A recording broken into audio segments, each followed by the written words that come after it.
सुबह 10 बजे सदाकत आश्रम से हम लोग पदयात्रा करते हुए, मार्च करते हुए माननीय मुख्यमंत्री जी के पास जाएंगे और बिहार के आम लोगों की जो समस्याएं हैं, जो मुद्दे हैं, एक मांग पत्र के रूप में हम उनको सौंपेंगे। पहली बात मैं आपसे ये निवेदन करता हूं कि कल संभव हो तो आप लोग इस पदयात्रा में शामिल होने के लिए आइए। देखिए कन्हैया कुमार का जो प्लान को नौकरी जो यात्रा थी, उस यात्रा को लेकर आज कन्हैया कुमार पटना पहुंचते हैं और पटना में पहुंचने के साथ साथ मुसल्लेपुर हाट में जो उनकी रैली होती है वो समाप्त होती है। और कल जिस प्रकार से नीतीश कुमार के आवास पर अपना ज्ञापन सौंपने के लिए, क्योंकि जितने जिलों में वो गए हैं उस जिलों में जो वहाँ के सामाजिक मुद्दे हैं, जो जमीनी मुद्दे हैं, उस मुद्दे को लेकर कन्हैया कुमार पहुंचेंगे नीतीश कुमार के पास और नीतीश कुमार को अपना ज्ञापन सौंपेंगे। और साथ ही साथ कन्हैया कुमार नीतीश कुमार पर कसते हुए कहा है कि अपना परिवार सेट कर रहे हैं और लोगों का परिवार कब सेट होगा। पहले आप सुनिए कि कन्हैया कुमार क्या कुछ कहते नजर आ रहे हैं।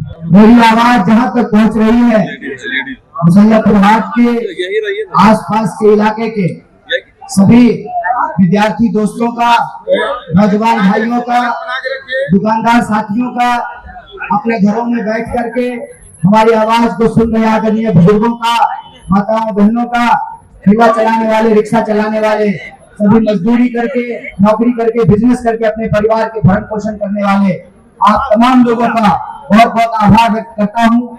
पहली सूचना ये है कि यहाँ हम लोग पैदल चल करके आने वाले थे, लेकिन पीछे आज बारिश हुई, आंधी आया, उसकी वजह से बिजली की तार टूट करके गिर गई, पानी में गिर गया, इसलिए वहां से पैदल चलना मुश्किल था। तो हम गाड़ी से आपके बीच में आए हैं, लेकिन हम बिल्कुल 1 मिनट में अपनी बात खत्म करेंगे, क्योंकि ये जो रास्ता है मुझे मालूम है, मैं यही रहा हूँ, मैं काजीपुर में रहा करता था, 10वीं की परीक्षा पास करके इन इलाकों को मैं बखूबी जानता हूँ, महेंद्र को, मुसल्लेपुर हाट को, सैदपुर को, क्योंकि यहाँ हमने पढ़ाई लिखाई की है। मुझे मालूम है कि ज्यादा देर यहाँ अगर खड़े रहे तो ऐसा लगेगा जैसे दुर्गा जी का मेला हो, देश से देश रगड़ना शुरू हो जाएगा। एक बात मैं आपके बीच कहने के लिए आया हूँ, हमारी यात्रा भितिहरवा से चल करके कल पटना जिला में थी, यहाँ विश्राम किया, उससे 1 दिन कवल यात्रा पहुंच गई थी बाहर अकमल गोला, मोकामा, बख्तियारपुर होते हुए पटना शहर में आया है। कल सुबह 10 बजे सदाकत आश्रम से हम लोग पदयात्रा करते हुए, मार्च करते हुए माननीय मुख्यमंत्री जी के पास जाएंगे और विभिन्न जिलों में जो छात्रों, नौजवानों, मजदूरों, किसानों, महिलाओं और बिहार के आम लोगों की जो समस्याएं हैं, जो मुद्दे हैं, एक मांग पत्र के रूप में हम उनको सौंपेंगे। तो पहली बात मैं आपसे ये निवेदन करता हूं कि कल संभव हो तो आप लोग इस पदयात्रा में शामिल होने के लिए आइए।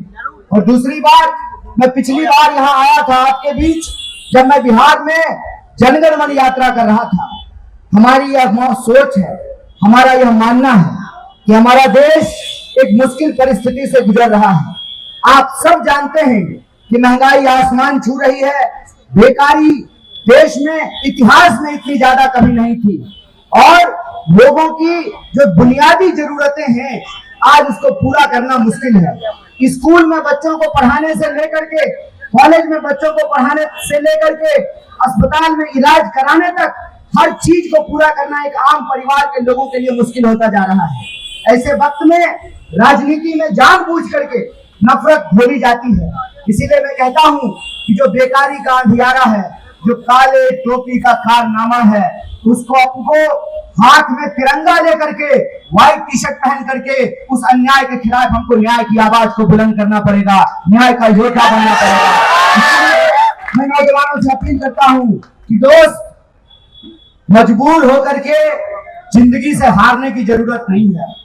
यह जिंदगी जितना कीमती किसी अमीर के बाल बच्चों के लिए होता है, उतना ही कीमती किसी निर्धन, किसी गरीब के बाल बच्चों के लिए भी होता है। यह देश जितना महल में रहने वाले लोगों का है, एक इस देश का पूंजीपति है जो अपने बेटा के ब्याह में 5,000 करोड़ रुपया खर्च किया, 5,000 करोड़ रुपया खर्च किया, ऐसा मीडिया बताती है। और वही मीडिया कहती है कि इस देश के 80 करोड़ लोगों को 5 किलो अनाज में गुजारा करना पड़ता है। हाय रे खेला, एक तरफ हमारे लिए 5 किलो अनाज, दूसरे लिए उनका जो बेटा उसके लिए 5,000 करोड़। यह देश जितना उनका है उतना हमारा है। देश के संविधान के हिसाब से अंबानी का बेटा का भी वोट एक है और जूता सिलने वाले के बेटा का भी वोट एक है।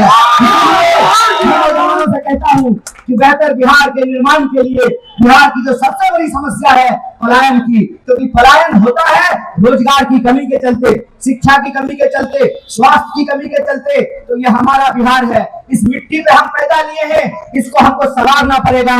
उसी संवारने की कोशिश में आप लोग शामिल होइए। कल 10 बजे सदाकत का आश्रम आइए और हम माननीय मुख्यमंत्री जी से पूछेंगे, नीतीश जी बहुत खुशी की बात है कि आपके परिवार से कोई राजनीति में आ रहा है, हमको इस बात का कोई दिक्कत नहीं है, बड़े आनंद की बात है। लेकिन जब आपके परिवार के लोगों का कैरियर सेट हो रहा है तो थोड़ा बिहार के नौजवानों का भी इसीलिए जो बिहार के लोगों की समस्या है, चाहे वो डोमिसाइल का सवाल हो, पेपर लीक का सवाल हो, परीक्षा में धांधली का सवाल हो, किसानों के फसल का दाम का सवाल हो, इन सवालों का जवाब सरकार को देना पड़ेगा। ये यात्रा अनवरत जारी रहेगी और अन्याय के खिलाफ इस न्याय की लड़ाई को हम जरूर जीतेंगे। बहुत बहुत शुक्रिया, बहुत बहुत धन्यवाद। तो जैसा कि आपने साफ तरीके से कन्हैया कुमार को सुना हुआ, खतर नीतीश कुमार पर तंज कसते हुए नजर आ रहे हैं कि अपना परिवार सेट कर रहे हैं, अच्छा है, लेकिन लोगों का परिवार सेट कब कीजिएगा। बहरहाल इस खबर में इतना ही। इस वीडियो को प्रतिक्रिया आप हमें कमेंट में जरूर दीजिएगा और ऐसे ही तमाम खबरों से जुड़े रहने के लिए देखते रहे आर्यन खबर।